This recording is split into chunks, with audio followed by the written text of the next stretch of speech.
नमस्कार, आप देख रहे हैं हल्ला बोल। आपके साथ मैं हूं अंजना ओम कश्यप। बड़ी खबर यूपी से आती हुई। 15 अगस्त को यूपी विधानसभा उड़ाने की धमकी देने वाले शख्स को पुलिस ने पकड़ लिया है। यूपी के देवरिया में पुलिस ने फरहान अहमद नाम के शख्स को गिरफ्तार किया है। फरहान अहमद पर आरोप है कि इसने 6 जुलाई को एडीजी अभय कुमार को फोन पर 15 अगस्त को विधानसभा उड़ाने की धमकी दी थी। सीधे एडीजी के फोन पर किया था फोन और कहा था फरहान अहमद ने कि वो विधानसभा को उड़ा देगा। खोजा कैसे गया? इसका नंबर लेकर। जी हां, इसके नंबर को फ्लैश होता देख फिर उस पर जब तफ्तीश की गई तो यह शख्स निकला फरहान अहमद, देवरिया का है, जिसने यूपी विधानसभा को बॉम्ब से उड़ाने की धमकी दी थी। 6 जुलाई को फोन किया था, 15 अगस्त को उड़ाने की धमकी दी थी। ये फोन उसका आप देख रहे हैं बरामद कर लिया गया है और अब इस शख्स को भी गिरफ्तार कर लिया गया है। एडीजी को फोन पर धमकी दी थी इस शख्स ने। सीधे एडीजी लखनऊ जोन अभय कुमार प्रसाद, जिनके मोबाइल नंबर पर इसने अपने फोन से फोन किया था और फिर कहा था कि 15 अगस्त को विधानसभा को उड़ा देगा।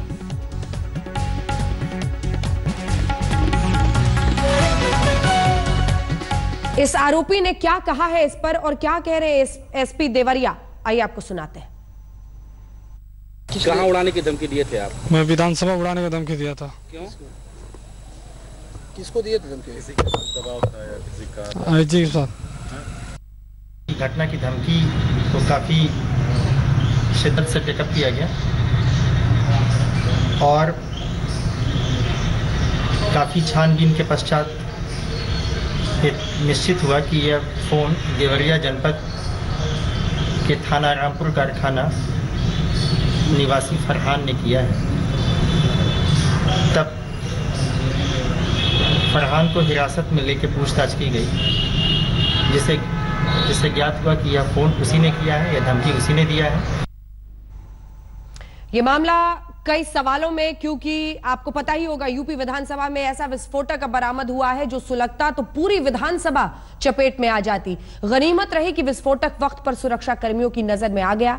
खतरनाक साजिश नाकाम हो गई। इस मामले की जांच एनआईए कर रही है, लेकिन सुरक्षा में चूक और साजिश, आखिर कौन रच रहा है ऐसी साजिश पर देश भर में अब चिंता है। बड़ा सवाल यही कि क्या इस साजिश का निशाना योगी आदित्यनाथ को बनाने की तैयारी थी। एक हाई एक्सप्लोसिव था जो एक खतरनाक विस्फोटक है।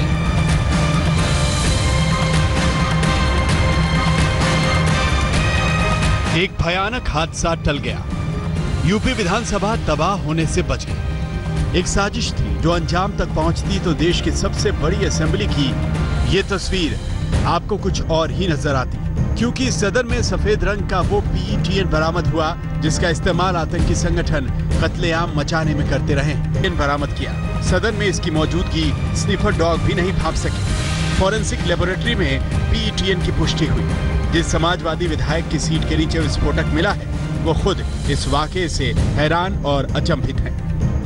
12 जुलाई की सुबह उत्तर प्रदेश की विधानसभा में विस्फोटक मिलने से हड़कंप मच गया है। इसी सीट के नीचे सफाई कर्मी ने इसे देखा था। निश्चित रूप से बहुत गंभीर प्रकरण है और इस सुरक्षा की बहुत बड़ी खामी है और इस पर बैठ करके सभी को, जिम्मेदार लोगों को बैठकर इस पर विचार करना चाहिए और सदन के अंदर इस तरह विस्फोटक सामग्री आना निश्चित रूप से ये कहीं न कहीं सुरक्षा व्यवस्था में एक बहुत बड़ी चूक है।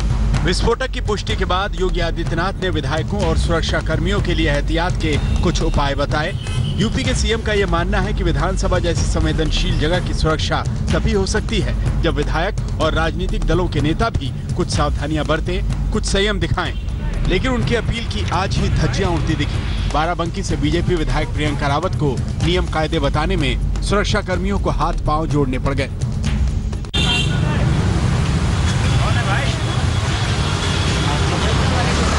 बाकी लोग भी नहीं जा पाएंगे मैडम।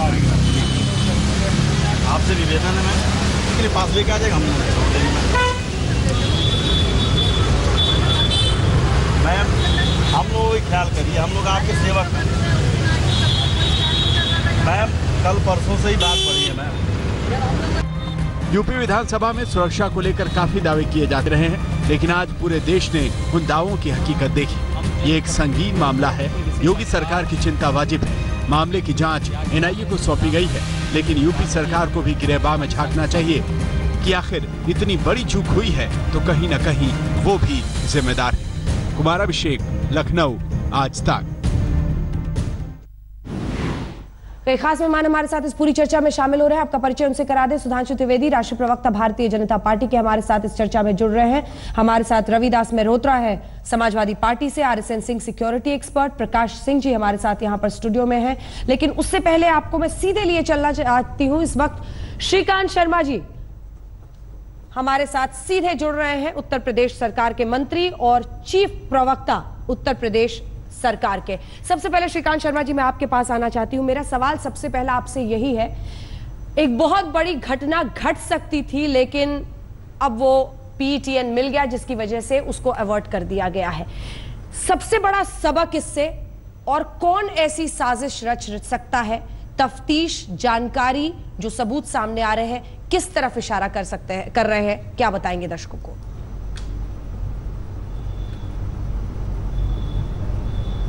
अंजना जी, एक बहुत बड़ी कॉन्स्पिरेसी है उत्तर प्रदेश के खिलाफ, उत्तर प्रदेश में जो विकास हो रहा है उसके खिलाफ, उत्तर प्रदेश के लोगों के खिलाफ, और इस कॉन्स्पिरेसी का निश्चित रूप से पर्दाफाश होगा। और अच्छी बात यह है कि आज सदन में जिस तरह से चर्चा हुई, माननीय मुख्यमंत्री जी ने यह विषय रखा जी, और जो सुरक्षा को लेकर जो दिशा निर्देश जारी किए गए हैं, उसमें समूचा सदन आज एक स्वर में था और सब लोगों ने कड़े शब्दों में इसकी निंदा की। आज पूरा देश, पूरा उत्तर प्रदेश इस तरह की घटनाओं को लेकर एकजुट है, और इस तरह के जो कॉन्स्पिरेटर हैं, जो षड्यंत्रकारी हैं, उत्तर प्रदेश में उनको सफल नहीं होने दिया जाएगा। लेकिन ये वास्तविकता है कि वहां विस्फोटक पहुंचा, और जिस तरह से वहां विधानसभा की व्यवस्था है, वहां बहुत सारी कमियां हैं, उन कमियों को भी दुरुस्त किया जाएगा। लोगों के आचार व्यवहार में भी परिवर्तन लाने का प्रयास हम लोग करेंगे, और सबको आग्रह भी करेंगे कि ये सुरक्षा से जुड़ा विषय है, इसको अपनी प्रतिष्ठा के साथ आप मत जोड़िए। क्योंकि किसी से भी अगर आप जब प्रवेश करते हैं विधानसभा में, तो अगर किसी से आप पूछ लें तो सुरक्षा कर्मियों की सहमत आ जाती है कि आपने माननीय से कैसे पूछ लिया कि वो कौन है, उनका परिचय क्या है, उनका आई कार्ड क्या है। तो ये बहुत गंभीर विषय है, इसको सरकार ने बहुत गंभीरता से लिया है, और इसीलिए इसकी जांच एनआईए को दी गई है। इसलिए इसकी जांच एनआईए को दी गई है। और मैं आपको यह भी स्पष्ट कर दूं कि उस विधानसभा परिसर के अंदर जहां यह विस्फोटक मिला है, वहां माननीय सदस्य या फिर वहां पर जो कर्मचारी काम करते हैं वो, और अन्य जो सुरक्षा कर्मी हैं वो, ऐसे ही लोगों को वहां जाने की अनुमति है। आज माननीय मुख्यमंत्री जी ने स्पष्ट तौर से कहा है कि जो कर्मचारी हैं उनका पुलिस वेरिफिकेशन होगा, और इस कॉन्स्पिरेसी में कौन कौन लोग हैं, इस कॉन्स्पिरेसी के पीछे कौन है, निश्चित रूप से ये तो जांच के बाद ही पता लगेगा। लेकिन ये एक साजिश है उत्तर प्रदेश के खिलाफ, उत्तर प्रदेश के विकास के खिलाफ, और इसका पर्दाफाश बहुत जल्दी होगा। दूध का दूध, पानी का पानी होगा। आपने सभी बातें लगभग कवर कर दी अपने इस एक जवाब में, लेकिन श्रीकांत जी मैं फिर भी आपको दिखाना चाहती हूं। ये तस्वीरें देखिए, ये संजय गुप्ता हैं, MLA हैं, प्रियंका रावत है, सांसद है बीजेपी की। सर, दोनों ही बीजेपी के नेता हैं। पहले विधायक वाला हम अपने दर्शकों को भी दिखाते हैं, और आप भी सुनिए श्रीकांत जी। आपका नहीं बात ना, एक ही बात है, जो मेरे साथ है, आप नहीं जाएंगे सर, ऊपर के आदेश आप लोगों के हाथ जोड़ रहे ऐसे कभी आप लोगों को रोका गया सर?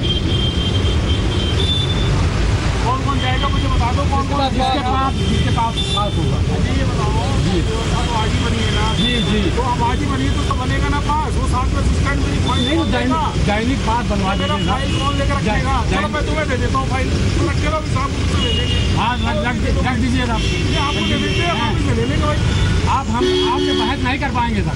आप सही है बताओ, आप ऊपर बात कर लीजिए, जो बात कर लीजिएगा अधिकारियों से। हम वहाँ नहीं जाएंगे सर, हम आ जाते हैं आपसे। आपका नहीं बात ना, एक ही बात है। श्रीकांत जी, ऐसे ढीले रवैये से तो सर काम नहीं चलेगा। विधायक जी हैं, और ऐसे ही एक सांसद जी भी हैं जिन्होंने लगभग यही रवैया पुलिसकर्मी के साथ अपनाया।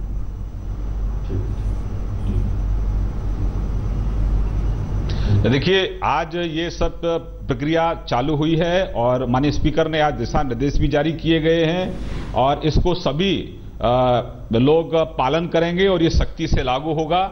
जिस तरह से संसद की सुरक्षा है उसी तर्ज पर विधानसभा परिसर की सुरक्षा सुनिश्चित होगी। आज जिन लोगों के पूर्व से पास बने हुए हैं उन सबके पास कैंसिल कर दिए गए हैं, दोबारा से पास सबके बनेंगे। जो माननीय विधायक अपने ड्राइवरों के जो ड्राइवर हैं उनकी भी माननीय विधायक कहेंगे कि उनको वो जानते हैं, उसके बाद ही उनके ड्राइवरों का पास बनेगा। तो सुरक्षा में कहीं कोई लापरवाही नहीं होगी, सबको आग्रह किया जाएगा, निवेदन किया जाएगा और सबसे अपील की गई। आज सदन में भी ये विषय आया था, जब हम सदन में थे तो माननीय कुछ विधायकों ने ये विषय लिया था कि साहब गेट पर पूछताछ की जा रही है, तो सबने एक स्वर में ये कहा था कि आज पूछताछ का क्रम आज से शुरू किया है, सुरक्षा व्यवस्था चाक चौबंद की गई है, तो सब लोग इस व्यवस्था को फॉलो करें। आदत डालने पास साथ लेकर आने की तो आदत पड़ेगी, तो सब लोग सहयोग करेंगे। जो सहयोग नहीं करेंगे निश्चित रूप से उनको सहयोग करने के लिए प्रयास किए जाएंगे, वो सहयोग करें व्यवस्था में। जी, विपक्ष का यह कहना है, गुलाम नबी आजाद ने कांग्रेस पार्टी की तरफ से कहा है कि किसी भी सरकार को बनने के बाद इतनी जल्दी हमने नाकाम होते हुए नहीं देखा है और उसी में से इसे भी एक बहुत बड़ी सुरक्षा चूक वो करार दे रहे हैं। श्रीकांत जी,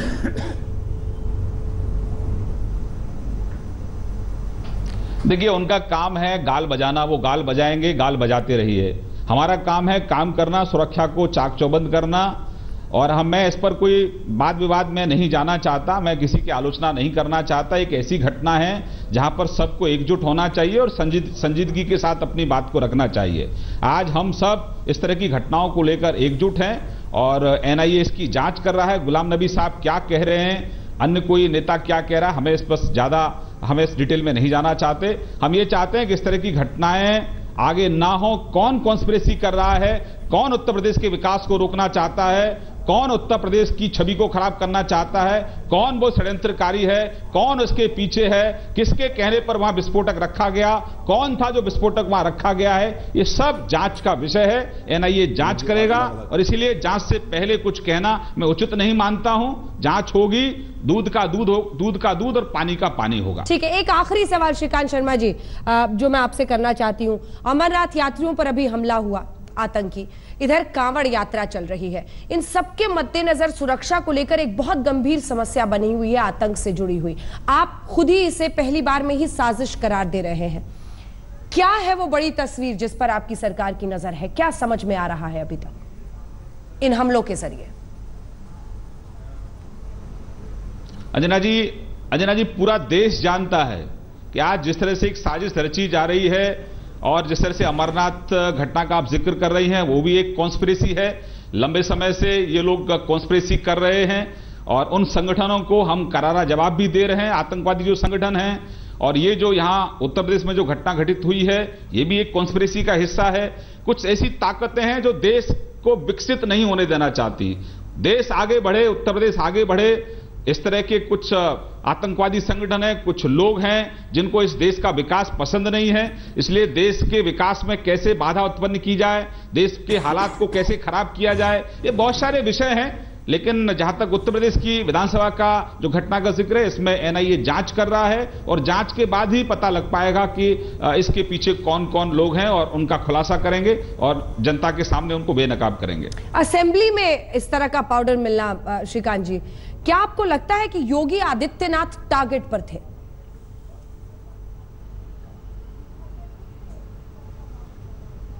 देखिए, पूरा मैंने कहा ना, पूरे उत्तर प्रदेश के खिलाफ ये साजिश है। ये उत्तर प्रदेश के विकास के खिलाफ ये साजिश है, क्योंकि जिस तरह से मुख्यमंत्री जी ने 100 दिन के अंदर अलग अलग क्षेत्रों में जिस तरह से काम करना शुरू किया है, जिसके अंदर देश के अंदर एक विकास का वातावरण बना है, मैं इसमें मैं इतना कहना चाहता हूं कि ये देश के खिलाफ जिस तरह से अमरनाथ में घटना हुई, आतंकवादी पूरी तरह से प्रयास कर रहे हैं, लेकिन हमारी सुरक्षा एजेंसियां उनको सफल भी नहीं होने दे रही हैं। तो एक बड़ा प्रयास हमारी तरफ से है कि उत्तर प्रदेश में इस तरह के षड्यंत्रकारी सफल नहीं होंगे और उत्तर प्रदेश विकास के रास्ते पर आगे बढ़ेगा। हमारे मुख्यमंत्री जी तो आतंकवादियों के निशाने पर हैं ही हैं। जो देश में विकास करेगा, प्रदेश में विकास करेगा, वो आतंकवादियों की हिट लिस्ट पर है, क्योंकि आतंकवादी विनाश चाहते हैं, विकास नहीं चाहते हैं। शुक्रिया आपका श्रीकांत शर्मा जी हमारे साथ इस चर्चा में शामिल होने के लिए, बातचीत करने के लिए। श्रीकांत शर्मा, मंत्री उत्तर प्रदेश सरकार, ये कहते हुए कि योगी आदित्यनाथ है निशाने पर। उनका यह मानना है कि विकास के एजेंडे के साथ आगे बढ़ रहे हैं और इसीलिए साजिश उनकी सरकार और योगी आदित्यनाथ के खिलाफ रची गई है। आइए जरा आपको दिखाते हैं यूपी विधानसभा में सुरक्षा का घेरा किस तरह का है और कैसे इसे तोड़कर जाहिर तौर पर किसी ने अंदर इस पाउडर को छोड़ा था। ये जो पहला स्तर है, मुख्य द्वार है, पीएसी, यूपी पुलिस सबकी तैनाती रहती है, सचिवालय का सुरक्षा बल भी तैनात, लोकल इंटेलिजेंस यूनिट भी है, एलआईयू भी है। प्रवेश के कुल 9 द्वार है विधानसभा में, हर गेट पर 12 की तैनाती होती है। कुल 100 से ज्यादा जवान इन जगहों पर तैनात रहते हैं। मेटल डिटेक्टर्स लेकिन नहीं है, लेकिन याद रखिए पीईटीएन को आप मेटल डिटेक्टर से भी नहीं पकड़ सकते हैं। यहां पर फिर हम आपको दिखा रहे हैं सेकेंड लेवल जिसे कहा जाता है, दूसरा स्तर। ये एंट्री गेट पर ऐसे 6 द्वार हैं और यहां पर भी 10 सुरक्षाकर्मी लगभग हर गेट पर है और एलआईयू यानी लोकल इंटेलिजेंस यूनिट भी है। अब यहां जो दरवाजा आप देख रहे हैं, इसके बाद सीधे अधर विधायक दिखते हैं, विधायक बैठे होते हैं। स्पीकर के लिए अलग द्वार है, जो मेटल डिटेक्टर्स हैं उनसे यहां पर जांच होती है। इसको भी अंदर ब्रीच करके पहुंचा वो शख्स जिसने रखा है। सीट नंबर 80 और 81 यहीं पर विस्फोटक मिला है। प्रकाश सिंह जी, मैं आपसे जानना चाहती हूं, क्योंकि आप फॉर्मर डीजी हैं उत्तर प्रदेश के, ये कैसे आपको लगता है मुमकिन हुआ होगा? इसमें कहीं ना कहीं सेशन चल रहा है, इसमें कहीं ना कहीं तो कोताही हुई है जी और लापरवाही हुई है। अब इसमें 2 लोगों पे विशेष तौर से शक जाता है। एक दिशा में तो मंत्री जी ने इशारा कर दिया कि कर्मचारियों की जांच होगी, उनकी गतिविधियों पर, उनकी पृष्ठभूमि पे, वो तो खैर सत्यापन होगा। पर मेरा कहना है कि ज़्यादा संभावना यह है कि किसी न किसी एमएलए की उसको ये सोचना कि उसने ये काम नहीं किया होगा, ऐसा नहीं सोचना चाहिए।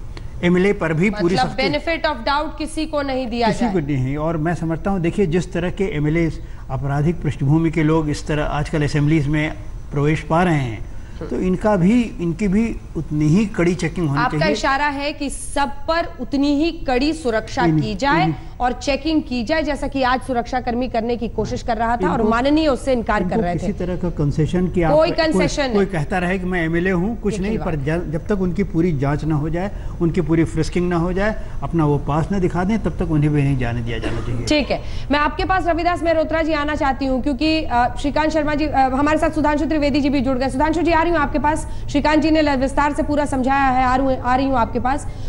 रविदास मेहरोत्रा जी, ये कहना है श्रीकांत शर्मा जी का कि उनके मुख्यमंत्री विकास का काम कर रहे हैं, इसलिए उनके खिलाफ साजिश रची जा रही है और उसी का हिस्सा है ये।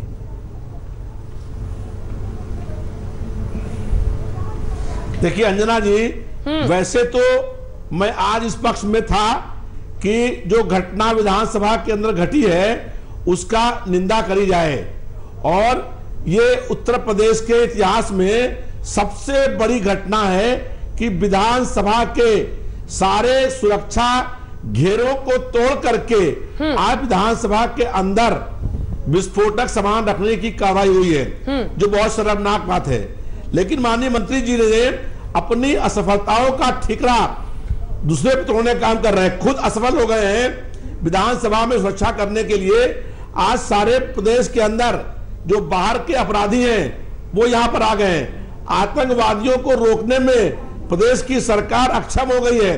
अमरनाथ की यात्रा शुरू होगी, ये पूरा देश जानता था, लेकिन अमरनाथ की यात्रा की सुरक्षा केंद्र की सरकार नहीं कर पाई, और आज विधानसभा के अंदर विस्फोटक सामग्री मिली है। ठीक है, ये प्रदेश सरकार की असफलता है, और इतने कम समय के अंदर कोई सरकार असफल नहीं हुई है। आज पूरे तरीके से प्रदेश में कानून राज खत्म हो गया है और पूरे प्रदेश में आज जनता में भय व्याप्त है। प्रदेश की 22 करोड़ जनता आज भयभीत है, डरी हुई है। सुधांशु जी, जवाब सुन लीजिए सर। रविदास जी, जवाब सुन लीजिए ना, आपने सवाल खड़े किए तो थोड़ा जवाब भी सुनिए सर, फिर ब्रेक का टाइम होगा, ब्रेक का टाइम हो जाएगा। सुधांशु त्रिवेदी जी, वो कह रहे हैं कि असफलता है, और असफलता इतनी बड़ी कि सबसे बड़ी घटना अभी तक की असेंबली के अंदर से ये पदार्थ मिलना।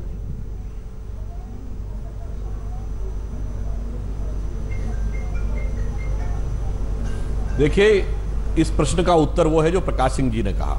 जिस स्थान पर वह बैग वो सामग्री प्राप्त हुई है वहां सिर्फ 3 लोग जा सकते हैं, या तो माननीय विधायक, या सुरक्षाकर्मी मार्शल्स, या फिर सफाई कर्मी। यानी अगर हम देखें तो ये कोई ऐसी स्थिति नहीं जिसमें कि आप ये आरोप प्रत्यारोप कर रहे हैं कि कोई सार्वजनिक स्थल के ऊपर कार्रवाई हो गई और सुरक्षा एजेंसियों की चूक है। ये कहीं ना कहीं अत्यंत गंभीर मामला है कि जिन लोगों के ऊपर प्रदेश का उत्तरदायित्व है उनमें से वो लोग भी इस समय उस शक के घेरे में हो सकते हैं या जिन पर सुरक्षा का दायित्व है। यानी 3 में से 2 लोग वो हैं जो या तो विधायक हैं या सुरक्षा कर्मी हैं। इसलिए यह विषय बहुत गंभीर है। तकनीकी दृष्टि से इसके ऊपर एनआईए जांच करेगी और या हमारे सामने या पक्ष सामने आएगा कि कौन व्यक्ति कहां जिम्मेदार था। मगर ज्यादा जरूरत जानते हैं किस बात की है? ज्यादा जरूरत इस बात की है कि इस आतंकवाद से एक तकनीकी लड़ाई होती है और एक राजनीतिक लड़ाई होती है। राजनीतिक लड़ाई में हमें एकजुटता दिखनी चाहिए, जैसी दुनिया के हर देश में दिखाई पड़ रही है जो आतंकवाद से लड़ रहा है। किसी प्रकार का किंतु परंतु नहीं होना चाहिए, तब सुरक्षा एजेंसियों का भी मनोबल मजबूत होता है। जांच एजेंसियां भी निर्भीक होकर जांच कर सकती हैं। उन्हें यह भय नहीं होता है कि कभी सरकार बदलने पर हमारे ऊपर पता नहीं क्या क्या कार्रवाइयां हो जाएंगी। इसलिए यह राजनीतिक दलों का दायित्व है। बहुत सारे ऐसे प्रकरण जिनकी तरफ इशारा आप समझ सकते हैं कि जहां एक तरफ सरकार ने कार्रवाई की और बाद में जिस पार्टी की लेकिन सुधांशु त्रिवेदी जी, राजनीतिक दल के लोग ऐसे माननीयों की निर्भीकता का क्या किया जाए?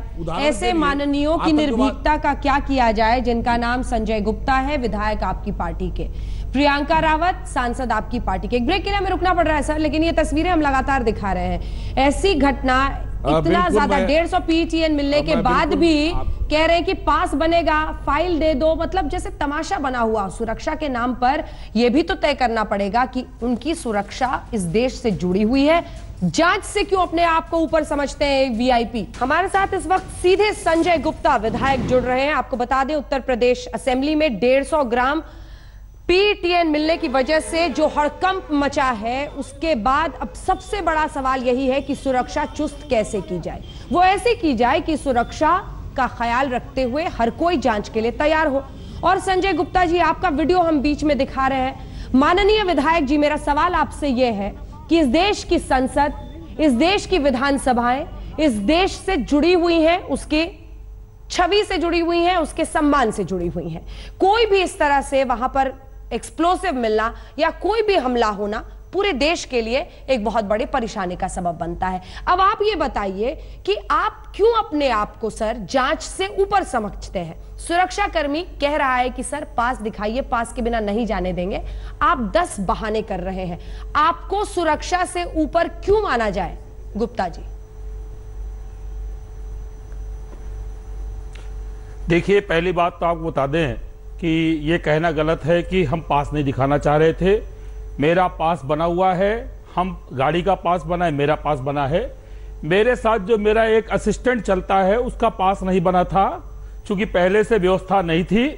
आज माननीय मुख्यमंत्री जी ने और माननीय विधानसभा अध्यक्ष ने हम लोगों को ये अवगत कराया है और इस व्यवस्था को हम पालन करने के लिए हम तैयार हैं। आज ही हमने पास के लिए आवेदन किया है। सुरक्षा कर्मी से मैंने ये कहा कि मेरे साथ तमाम फाइल हैं, तमाम पेपर हैं, वो रहेगा साथ में तो वो लिए रहेगा, नहीं इसको मैं रखूंगा कहाँ, विधानसभा भी लेके नहीं जा सकता। मगर मैं आपको बता दूं, जिस तरीके से विधानसभा के अंदर विस्फोटक प्राप्त हुआ है, बहुत ही चिंता का विषय है। हम सभी विधायक इस बात को मानने को तैयार हैं, अपनी हमारे लिए चिंता का विषय आप जैसे विधायकों की मानसिकता है। हमारे लिए चिंता का विषय आप जैसे विधायकों की मानसिकता है, और वो ऐसे सर कि 150 ग्राम PTN मिला। इसकी गंभीरता देश का बच्चा भी समझ रहा है, लेकिन आप नहीं समझ रहे हैं। आपके लिए आज भी आपके असिस्टेंट का बिना चेकिंग अंदर पहुंच जाना ज्यादा जरूरी है। क्या आपको इस बात का एहसास है? इस बात का एहसास है? खुद मुख्यमंत्री ने कहा सर, खुद मुख्यमंत्री ने कहा कौन कौन पहुंचता है अंदर? सफाई कर्मचारी, सुरक्षा कर्मी और आप जैसे विधायक और उनका स्टाफ, सबकी जांच जरूरी है। फिर आप क्यों कह रहे थे नियम तोड़ो? आप आज के दिन तो उसको वापस भेज सकते थे, पास बनवाइए। नियम से चलना इस देश के विधायकों को इतना भारी क्यों लगता है? आप गलत कह रही हैं। नियम तोड़ने की बात नहीं है। वो असिस्टेंट कोई विधानसभा के अंदर उसे नहीं जाना था, उसे सिर्फ जहां पे पटल कार्यालय है वहां तक जाना था। विधानसभा के अंदर मुझे जाना था, इजाजत नहीं है ना, की बात नहीं थी। और इजाजत नहीं है ना अंदर जाने की। और संसद की घटना से सबक सीखते हुए आप नहीं समझ रहे हैं गुप्ता जी? नहीं, मैं बिल्कुल अंदर ले जाने का प्रयास नहीं कर रहा हूं, मैंने उसे उतार तो फिर ये सुरक्षा कर्मी क्यों रोक रहा था आपको? सुरक्षा कर्मी ने बोला पास दिखाओ, मैंने अपना पास दिखाया। जो पीछे असिस्टेंट था उसका पास नहीं था, जिसको आज पास बनना था। चूंकि आज सुबह ही सूचना प्राप्त हुई है, पहले से अगर सूचित होते हम लोग तो नियमों का पालन करते हुए उसका भी पास बनवा के ही ले जाते। वो तो गेट पर पता चला कि वो असिस्टेंट नहीं जा सकता। ये तो घटना चूंकि आज जानकारी हुई है ना। एक विधायक के रूप में आपको पता नहीं है कि पास के बिना अंदर नहीं जाने की इजाजत होती है? ये जो चलता है एटीट्यूड, एक सेकंड सर, ये जो चलता है एटीट्यूड आप लोगों ने बना रखा है, एक विधायक के रूप में आपको पता नहीं है कि पास के बिना कोई एंटर नहीं कर सकता? क्या बात कर रहे हैं सर? और फाइल उठाने के लिए आपको एक आदमी चाहिए। विधायक के रूप में मेरा पास बना हुआ है, मेरी गाड़ी का पास बना हुआ है। तो आप दूसरा आदमी असिस्टेंट को क्यों ले जा रहे थे बिना पास के? विधायक के रूप में मेरा पास बना है, मेरी गाड़ी का पास बना हुआ है। मेरे साथ में जो सहयोगी है, चूंकि पहले से ऐसी कोई व्यवस्था नहीं थी, वो व्यवस्था आज ही बनी है और इस व्यवस्था को हम लोग फॉलो कर रहे हैं। पास के बिना कोई विधानसभा में नहीं घुस सकता, ये आपको पता नहीं है? पास की समस्या मेरी नहीं है, मेरा तो पास बना ही है। चलता है, बीमारी है, और वो बीमारी लगी हुई है लोगों को। मैं तो अपना पास लेके ही चलता हूँ। तो फिर आप चलता है वाला जो एटीट्यूड लेकर आज असिस्टेंट को ले जा रहे थे सर? आपको ऐसा लगता है सर? बल्कि आज सदन में हमारे विपक्ष के माननीय विधायक यासर शाह जी, उनको अंदर नहीं आने दिया गया। मैं इस व्यवस्था को स्वीकार करता हूं। सुरक्षा कर्मियों को इस बात के लिए धन्यवाद देता हूं कि उन्होंने पूरी जिम्मेदारी के साथ अपनी ड्यूटी निभाई है। कोई भी, चाहे विधायक हो, चाहे सांसद हो, कोई अधिकारी हो, बिना पास के किसी को अंदर आने की परमिशन नहीं है। इस व्यवस्था को हम सब स्वीकार करते हैं। विधायक जी, एक दिन अपनी फाइल खुद उठा लेते तो क्या हो जाता? जी, वो फाइल अंदर नहीं जा सकती थी। मैंने तो सुरक्षा कर्मी से कहा कि भाई तुम ये फाइल लेके रख लो। वो फाइल चूंकि अंदर नहीं जा सकती सदन के अंदर, इस नाते से वो मजबूरी थी। मुझे सुबह पता होता, हम उसको ना उस असिस्टेंट को लेके ही ना जाते। वो मुझे सुबह तो जानकारी थी नहीं, ये तो सदन में जाने के बाद जानकारी हुई ना। एक बात बताइए, विधानसभा में कोई भी घुस सकता है? पहले से जो व्यवस्था थी उसके अनुसार हम गए। सुनिए ना, आप इसको इतना बड़ा रॉकेट साइंस बना रहे हैं। आप मुझे बताइए, विधानसभा में पास के बिना कोई घुस सकता है? नहीं घुस सकता। जी जी जी जी, नहीं, विधानसभा के अंदर कोई नहीं जाता। हाँ, विधानसभा के अंदर सिर्फ सदस्य जाते हैं। तो आप एक असिस्टेंट को बिना पास का वहां पर क्या सोच के ले गए थे? यही बताइए। ये जो चलता है जुगाड़ सिस्टम आप लोगों ने देश में बना रखा है, जिसकी वजह से इतनी बड़ी बड़ी गंभीर फॉल्ट लाइन बनती है कि असेंबली में वहां पर पहुंच जाता है। आप कैसे लेके जाते? आपको मैं ये, आपको पहले आपकी जानकारी के लिए मैं ये बता दूं, पास जो बनता है विधायकों का बनता था, उनकी गाड़ी का बनता था। ड्राइवर के पास बनने की व्यवस्था, असिस्टेंट के पास बनने की व्यवस्था ये आज से लागू की गई है। अभी तक इसके पहले न ड्राइवर के पास बनने की व्यवस्था थी, न असिस्टेंट के पास बनने की व्यवस्था थी। चाहे माननीय मंत्रीगण हो, चाहे विधायक हो, उनके साथ असिस्टेंट जो भी चलते हैं, किसी का पास नहीं बना है। ये नियम आज से लागू हुआ, आज से हम लोग उसको पालन करने के लिए तैयार हैं। चलिए ठीक है। अखिलेश प्रताप सिंह जी वो कह रहे हैं नियम बना है, आज से पालन करने को हम लोग तैयार हैं। देखिए अंजना, विस्फोटक मिला है, जांच हो रही है, सबने कहा यह सत्य है।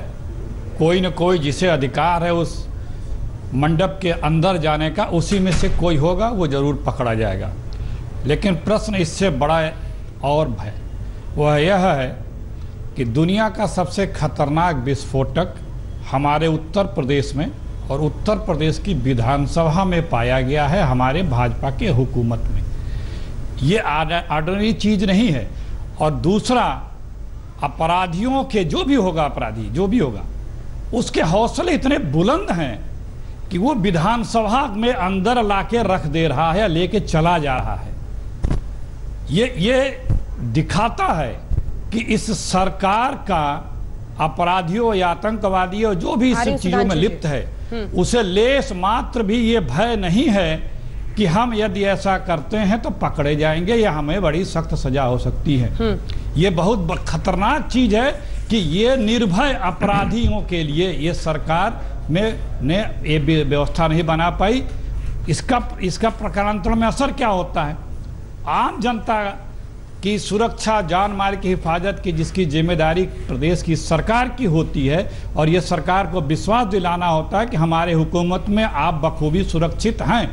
आज की इस घटना के बाद वो शिथिल पड़ेगा। लोग सोचेंगे जब सदन के अंदर माननीय विधायक जो लोग कानून नियम बनाते हैं, जहां चर्चा होती है कानून व्यवस्था की, वहां वो सुरक्षित नहीं है, तो हम गांव में, शहर में, कस्बों में दूर रहने वाले लोग कितने सुरक्षित हैं।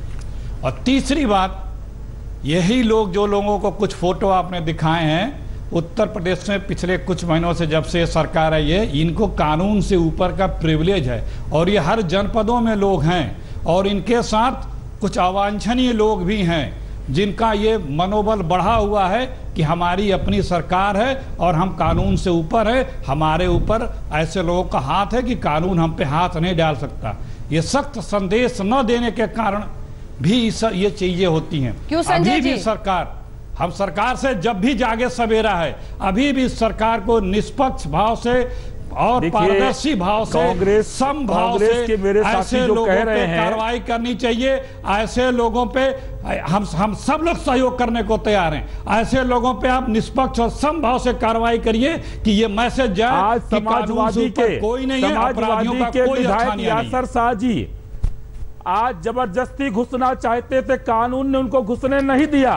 मैंने खुद अपने असिस्टेंट को मैं उतार के गया हूं। बात नहीं कर रहे हैं, हम कह रहे हैं कि मनोबल अपराधियों का मनोबल कितना बढ़ चुका है। ये कांग्रेस के नेताजी गलत बोलते हैं। हम ये कह रहे हैं पहले कानून तोड़ने का काम करने वाले लोग आज कानून का भाषण दे रहे हैं। एक सेकंड संजय गुप्ता जी, एक सवाल मैं आपसे करना चाहती हूँ। संजय गुप्ता जी, एक बात मैं करना चाहती हूँ। आप मुझे ये कह रहे हैं, एक सेकंड आवाज। संजय गुप्ता जी, आप ये कह रहे हैं कि मेरे असिस्टेंट का पास नहीं था। एक सेकंड संजय गुप्ता जी, आप कह रहे हैं कि मेरे असिस्टेंट का पास नहीं था, इसीलिए आपकी बकझक हो रही है। मैं नियम कानून जानता हूँ ना अंजना, इनको मैं जवाब दे रहा हूँ। अंजना एक सेकंड। माननीय विधायक जी, विधानसभा में आप ना मंत्री हैं ना कुछ है, ना आपका क्वेश्चन लगता है, ना आपका आज जो है गैर कानूनी दिवस, गैर सरकारी दिवस में आपका कोई बिल भी नहीं होगा। आपको फाइल ले जाने की जरूरत क्या थी? कौन सी फाइल थी आपकी? आज पटल के अंदर रूटीन की चीज रखी रहती है, जो एजेंडा वो आपके टेबल पर रखा रहता है। आपको बाहर से फाइल कौन सी ले जाने की जरूरत थी? आप हमको सिखा रहे हैं जब आप सत्तारूढ़ दल के विधायक हैं। आज शुक्रवार है, गैर सरकारी विधेयक का दिन है। आज आपका दिन भी नहीं है, आप मंत्री भी नहीं है, आपका कोई बिल विधेयक भी नहीं होगा, आपका कोई क्वेश्चन भी नहीं होगा, तो आप फाइल कौन सी ले जा रहे थे? ये जरा हमें बता दें। जानकारी का किस चीज की फाइल ले जा रहे हैं? आज परिचर्चा में आपको जानकारी का अभाव है। आज परिचर्चा में मेरा उद्बोधन हुआ है।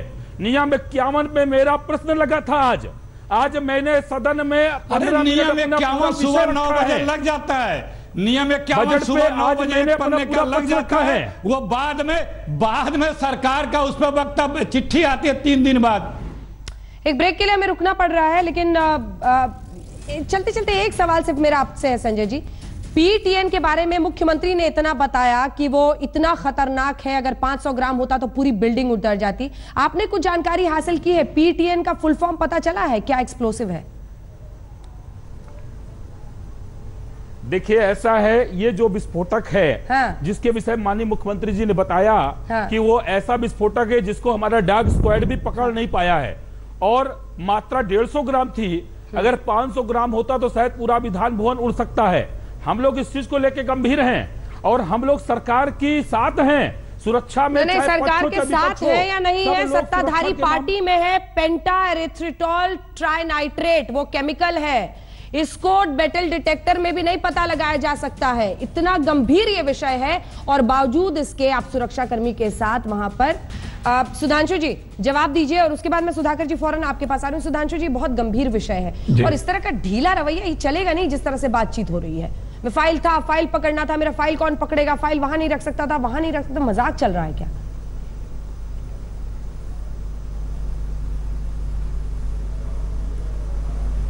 बिल्कुल, मैं अंजना जी इस पे पूरी ईमानदारी से कहता हूं कि राजनीतिक व्यक्तियों की जिम्मेदारी बड़ी है। जो बड़ा दल है उसकी जिम्मेदारी और भी बड़ी है, सत्ताधारी दल की सबसे बड़ी है।